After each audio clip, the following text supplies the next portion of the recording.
All right, our final section on dispersion, box plots. Box plots aren't really a measure of dispersion, but they include aspects of dispersion, which is why they generally get presented in a section on dispersion, because if I presented these in the data visualization section, they wouldn't make a lot of sense yet, because a lot of the aspects of the box plot haven't been discussed. All right, so what is a box plot? It's going to represent both central tendency and dispersion. It represents a couple of measures that we didn't actually do much with, but it's still a useful representation nonetheless. It presents the median, the 25th percentile, and the 75th percentile, which means if you took the difference between the 25th and 75th, that would be actually that statistic called the interquartile range.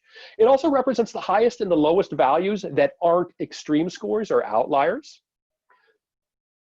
And again, the phrase percentile, that just means the percentage of scores that fall below something. 75th percentile means 75% of the scores fell below that point. Here's what a typical box plot looks like. And I'll just highlight a few aspects of this. First, right in the middle there, that is the median. That thick line is showing the median. For this distribution, the median would be 10. Up top here, this is what's sometimes called the upper hinge. Don't worry about the terminology, it's not important. The 75th percentile is what's represented at the top of the box. And then not surprisingly, this is called sometimes the lower hinge, or the 20, but that's the 25th percentile. And here's the lowest score that is not an outlier. And here's the highest score that is not an outlier. So those are the 5 different pieces that are represented here. I think on one of the homework assignments, I asked you to label the different aspects of the box plot. Something like this would be totally sufficient there. So if we do have an outlier, sometimes your box plots will look weird like this, especially if you have a small number of cases. You might have both the median and the mode jammed up against the median and the 75th percentile jammed up against each other, as we have here. And then you'll see a little dot representing the outlier. This is telling us that the highest score is around 12 or 13, is around 11 or 12, or is, I think it's around 10, but there is an extreme score of 25 that's so far away that we're calling it an outlier. And I'll talk about how we define what an outlier is in a little bit.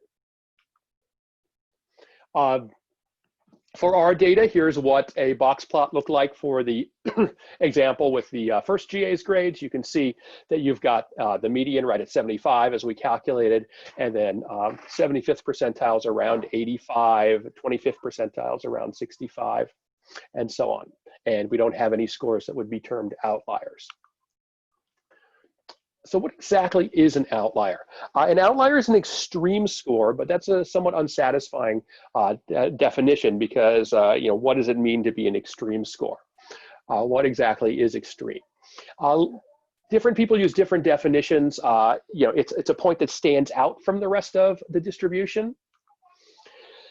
The big question is, how far does it have to stand out?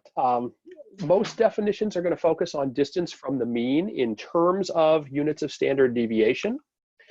Talking about that, just as an example, if the mean is 100 and standard deviation of 10, a score of 110 would be 1 standard deviation above the mean, 120, 2 standard deviations above the mean, 130, 3 standard deviation units above the mean. So that's just 3 times 10 plus the mean. 70, 3 standard deviations below the mean. So when I say distance from the mean, that's what we're talking about. Incidentally, this concept, distance in terms of standard deviation units, something we'll talk about at length in the next section on normal distribution and z-scores. In fact, that's exactly what a z-score is. Sources differ, but I think most people would agree that plus or minus 3 standard deviations would be termed an outlier in most cases. So that's kind of a general definition of an outlier.